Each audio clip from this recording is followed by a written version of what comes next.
ಅವಧಿಯಲ್ಲಿ ಗದ್ಯ ಪಾಠ 5 ಹಸ್ತರೇಖೆ ಬದಲಿಸಿದ ಬಾಲಕ. ಈ ಪಾಠದ ಪದಗಳ ಅರ್ಥ ಗಮನಿಸಿ.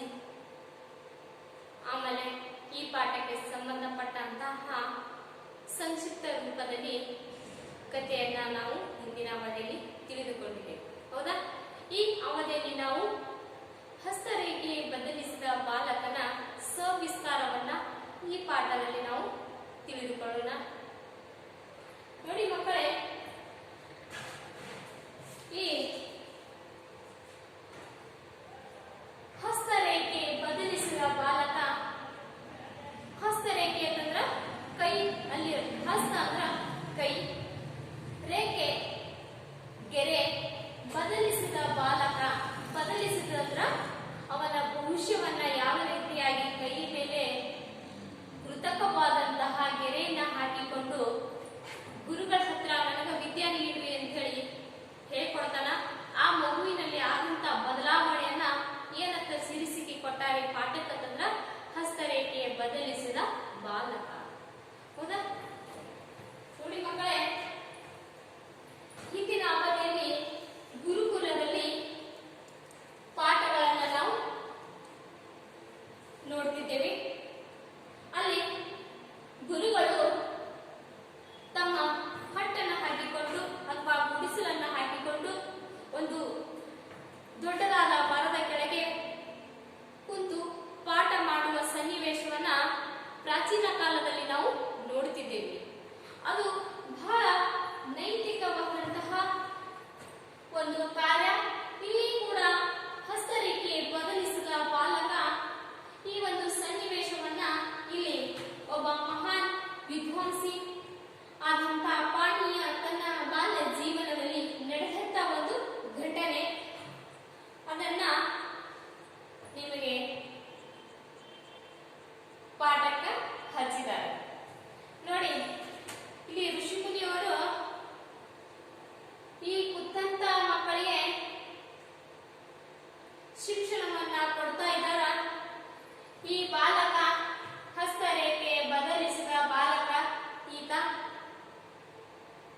ಅವರ ತಾಯಿ ಇವಳು ಎಲ್ಲಾ ಮಕ್ಕಳಿಗೆ ಶಿಕ್ಷಣ ನೀಡಾಕತ್ತಾರ. ನನ್ನ ಮಗನು ಕೂಡ ಒಳ್ಳೆಯ ವಿದ್ವಾಂಸನಾಗಿ ಶಿಕ್ಷಣವನ್ನ ಕೊಡ್ಲಿ ಅಂತೇಳಿ ಮಗನಿಗೆ ಕರ್ಕೊಂಡು ಗುರುಕುಲ ಹತ್ರ ಓಡುತ್ತಾ ಬರ್ತಾರ. ಆ ಓಡುತ್ತಾ ಬಂದ ಸಂದರ್ಭದಲ್ಲಿ ಗುರುಗಳು ಯಾವ ರೀತಿ ಅವನ ಹತ್ರ ಇರುವ ರೇಖೆಯನ್ನ ನೋಡಿ ಅವನಿಗೆ ಶಿಕ್ಷಣ ಬಗ್ಗೆ ಏನ್ ಹೇಳ್ತಾರೆ ಅನ್ನೋದು ಈ ಪಾಠದ ಸವಿಸ್ತಾರ ಸಾರಾಂಶವನ್ನು ನಾವು ಇಲ್ಲಿ ತಿಳಿದುಕೊಳ್ಳೋಣ. ತಕ್ಷಶಿಲೆ ಪ್ರಾಚೀನ ಭಾರತದ ಅತಿ ದೊಡ್ಡ ಗುರುಕುಲ. ಅಲ್ಲಿ ಓದುವುದೆಂದರೆ ಘನತೆಯ ವಿಷಯ.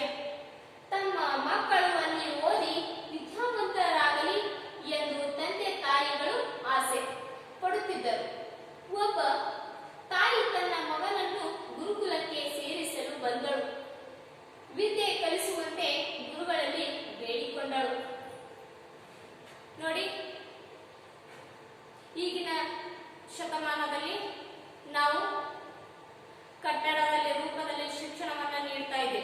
ಕಟ್ಟಡಗಳನ್ನ, ಬಿಲ್ಡಿಂಗ್ ಕಟ್ಟಡ ಆಗಿರ್ಬೋದು, ಆಟದ ಮೈದಾನಗಳಾಗಿರ್ಬೋದು, ಹೌದಾ, ಸುಸಜ್ಜಿತ ವ್ಯವಸ್ಥೆ, ಕ್ಲಾಸ್ ರೂಮಿನ ವ್ಯವಸ್ಥೆ ಆಗಿರ್ಬೋದು, ವಿದ್ಯುತ್ ದೀಪಗಳಾಗಿರ್ಬೋದು, ಪ್ರಾಜೆಕ್ಟ್ ವರ್ಕ್ಗಳಾಗಿರ್ಬೋದು, ಈ ರೀತಿ ಶಿಕ್ಷಣವನ್ನ ನಡೀತಾ ಇದೆ. ಹೌದಾ? ಇದು ಕಂಪ್ಯೂಟರ್ ಯುಗದಲ್ಲಿ. ಆಗ ಆ ರೀತಿ ಇದ್ದಿದ್ದಿಲ್ಲ. ಆವಾಗ ಏನಿತ್ತಂದ್ರ ಗುರುಕುಲ ಪದ್ಧತಿಯ ಶಿಕ್ಷಣ ನೀಡುವುದಾಗಿ ಇತ್ತು. ಅಲ್ಲಿ ಓದುವುದೆಂದರೆ ಬಹಳ ಘನತೆಯ ವಿಷಯ. ಹೌದಾ? ತಿಳ್ಕೋಬೇಕಾಗುತ್ತಿದ್ದು ಘನತೆ ಅಂದ್ರೆ ದೊಡ್ಡದಾದ ವಿಷಯಗಳನ್ನ ಅಲ್ಲಿ ಕಲಿಸ್ತಾ ಇದ್ರು. ಎಲ್ಲಿದು? ಗುರುಕುಲದಲ್ಲಿ. ಹೌದಾ? ಯಾವ ಕಾಲದಾಗತ್ತು? ಪ್ರಾಚೀನದಲ್ಲಿ. ಹೌದಾ? ಪ್ರಾಚೀನ ಕಾಲದಲ್ಲಿ ಗುರುಕುಲ ಪದ್ಧತಿಯಲ್ಲಿ ಅತ್ಯುತ್ತಮ ಗುಣಮಟ್ಟದ ನೈತಿಕ ಶಿಕ್ಷಣವನ್ನ ನೀಡ್ತಾ ಇದ್ರು. ಸರ್ವಾಂಗೀಣ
ಎಂದು ತನ್ನ ಕೈಯನ್ನು ಮುಂದೆ ಚಾಚಿದ. ಆದರೆ ಅದು ನಿಜವಾದ ವಿದ್ಯಾರೇಖೆ ಆಗಿರಲಿಲ್ಲ. ನೋಡಿ, ಕಲ್ಲಿನಿಂದ ಕೈಯ ಮೇಲೆ ಗೆರೆಯನ್ನು ಹಾಕಿಕೊಂಡು ಹೊರಟೋದು ಮನ್ಸ ಹತ್ರ ತೋರಿಸ್ತಾನೆ. ಗುರುಗಳೇ ನೋಡಿ, ನನ್ನ ಹತ್ರ ವಿದ್ಯಾರೇಖೆ ಐತಿ, ನನಗ ವಿದ್ಯೆಯನ್ನ ಕೊಡಿ. ನಿಜವಾದ ವಿದ್ಯಾರೇಖೆ ಅಲ್ಲದು, ನನ್ನ ವಿದ್ಯಾರೇಖೆ ಐತಿ, ಹೌದಾ, ನನ್ನ ಶಿಕ್ಷಣ ಕೊಡಿ ಅಂತ ಗುರುಗಳ ಹತ್ರ ಬರ್ತಾನೆ. ಬಂದಾಗ ರಕ್ತ ಸುರಿಯುತ್ತಿರುವ ಆ ಪುಟ್ಟ ಕೈಯನ್ನು ಗುರುಗಳು ನೋಡಿದರು, ಗಾಬರಿಯಾದರು, ಮನಸ್ಸು ಕಲಗಿತು. ಬಾಲಕನ ತೆಲೆ ಸವರಿ ಅಪ್ಪಿಕೊಂಡರು. ಅವನಲ್ಲಿ ವಿದ್ಯೆ ಕಲಿಯುವ ಛಲವನ್ನು ಗುರುತಿಸಿದರು. ಇಂಥ ಶಿಷ್ಯನಿಗೆ ಅಲ್ಲದೆ ಇನ್ಯಾರಿಗೆ ವಿದ್ಯಾದಾನ ಮಾಡಲಿ ಎಂದು ಕಣ್ಣೀರು ಸುರಿಸಿದರು. ಶಿಷ್ಯನನ್ನಾಗಿ ಸ್ವೀಕರಿಸಿದರು. ಆ ಬಾಲಕನೇ ಪಾಣಿನಿ. ನೋಡಿ ಮಕ್ಕಳೇ, ಇವರು ಒಂದು ಮಹಾ ವ್ಯಾಕರಣ ಶಾಸ್ತ್ರದ ವಿದ್ವಾಂಸರು. ಇವರು ತನ್ನ ನಿಜವಾದ ಜೀವನದಲ್ಲಿ ನಡೆದಂತಹ ಘಟನೆಯನ್ನ ಈ ನಮಗೆ ಪಾಠದ ಮೂಲಕ ಹಚ್ಚಿದ್ದಾರೆ. ಯಾಕೆ ಹಚ್ಚಾರಂತಂದ್ರ ನಮ್ಮಲ್ಲಿ ಕೂಡ ಯಾವುದು ಇಲ್ಲ ಅಂತಾರಲ್ಲ, ಅದು ನಮ್ಗೆ ತೋರಿಸ್ಕೊಡ್ಬೇಕು ಅನ್ನೋದು ಒಂದು ಛಲ ಈ ಬಾಲಕನ ಹತ್ರ ಹೆಂಗಿತ್ತು. ಅವರೇ ಮುಂದೇನಾದ್ರು ವ್ಯಾಕರಣ ಶಾಸ್ತ್ರದ ವಿದ್ವಾಂಸರು ಆಗಿ ಹೊರಹೊಮ್ಮುತ್ತಾರೆ. ಅವರೇ ಯಾರು? ಪಾಣಿನಿ. ಇವರು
ಒಂದು ಪಾಠದ ಆಸೆ. ಓಕೆ, ನೆಕ್ಸ್ಟ್ ಅವಧಿಯಲ್ಲಿ ಈ ಪಾಠಕ್ಕೆ ಸಂಬಂಧಪಟ್ಟಂತಹ ಭಾಷೆ ಅಭ್ಯಾಸದ ಬಗ್ಗೆ ಡಿಸ್ಕಸ್ ಮಾಡೋಣ. ನೀವು ಕೂಡ ಒಂದಲ್ಲ ಎರಡು ಸಲ ಈ ಪಾಠವನ್ನ ಪರಿಪೂರ್ಣವಾಗಿ ಓದಿ ಕಥೆಯನ್ನ ತಿಳಿದುಕೊಳ್ಳಿ, ನಿಮ್ಮ ಜೀವನದಲ್ಲಿ ಅಳವಡಿಸಿಕೊಳ್ಳಿ. ಮುಂದಿನ ಅವಧಿಯಲ್ಲಿ ಮುಂದಿನ ಪಾಠದೊಂದಿಗೆ ಪ್ರಾರಂಭಿಸೋಣ. ಧನ್ಯವಾದಗಳು.